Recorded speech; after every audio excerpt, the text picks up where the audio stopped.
আসসালামু আলাইকুম। দুপুর ১২টা ১০ বাংলাদেশ বেতার রংপুর। স্থানীয় খবরে আমন্ত্রণ জানাচ্ছি মনোয়ারা মুজাম্মেল রুমা।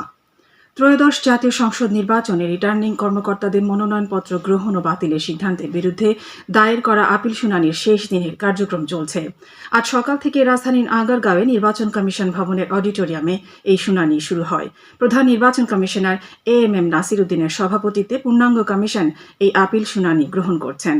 আজ শুনানির শেষ দিনের ক্রমিক নম্বর ৬১১ থেকে ৬৪৫ পর্যন্ত আপিল এবং এর আগে রায়ের জন্য অপেক্ষমান রাখা আপিলগুলোর নিষ্পত্তির মধ্য দিয়ে এই কার্যক্রম শেষ হবে।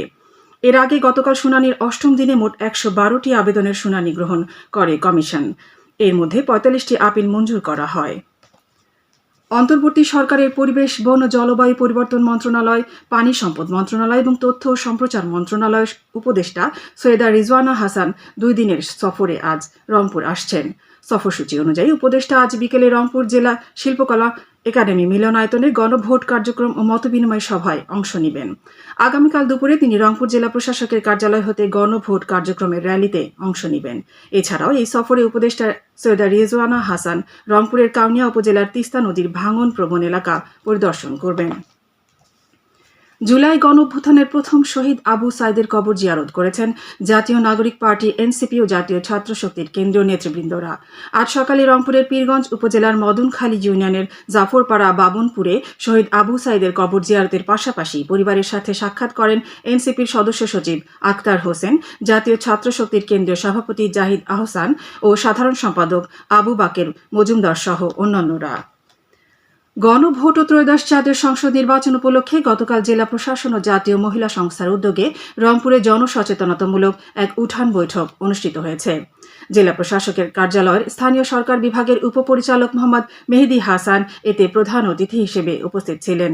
জাতীয় মহিলা সংস্থা রংপুর জেলা কার্যালয়ের দায়িত্বপ্রাপ্ত কর্মকর্তা মোহাম্মদ আশরাফুল ইসলামের সভাপতিত্বে এতে অন্যান্যের মধ্যে সহকারী কমিশনার কাজী মোহাম্মদ শাহান বক্তব্য রাখেন।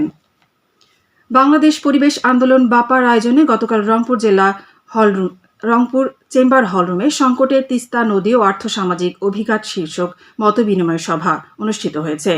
বাপার কেন্দ্রীয় সহসভাপতি ড নজরুল ইসলাম এতে প্রধান অতিথি ছিলেন।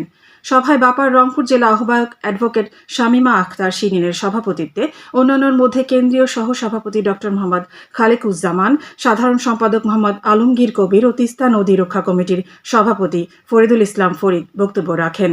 মতবিনিময় সভা থেকে উত্তরাঞ্চলের জীববৈচিত্র্য রক্ষা সহ নদী ভাঙন রোধে তিস্তা মহাপরিকল্পনা বাস্তবায়নের দাবি জানানো হয়।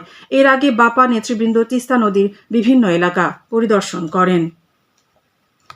বাংলাদেশ স্কাউটস দিনাজপুর অঞ্চলের ৮টি জেলায় একযোগে শাপলা কাপ অ্যাওয়ার্ড ও প্রেসিডেন্ট স্কাউটস অ্যাওয়ার্ডের লিখিত, মৌখিক, ব্যবহারিক ও সাঁতার মূল্যায়ন পরীক্ষা অনুষ্ঠিত হয়েছে। গতকাল রংপুর বিভাগের ৮ জেলার ২৪টি কেন্দ্রে অনুষ্ঠিত এই পরীক্ষায় ২,৫৫২ জন স্কাউট ও কাপ বালক বালিকা অংশ নেয়। গাইবান্ধার সুন্দরগঞ্জ উপজেলায় পুকুরের পানিতে ডুবে ২ বছরের এক শিশুর মৃত্যু হয়েছে। উপজেলার শ্রীপুর ইউনিয়নের দক্ষিণ বোয়ালি গ্রামে গতকাল এ দুর্ঘটনা ঘটে। স্থানীয়রা জানায় শিশুটিকে বসতবাড়ির পাশে থাকা পুকুরে ভাসতে দেখা যায়। পরে দ্রুত উদ্ধার করে গাইবান্ধা সদর হাসপাতালে নিলে কর্তব্যরত চিকিৎসক শিশুটিকে মৃত ঘোষণা করেন। এখন শুনুন কৃষি সংবাদ।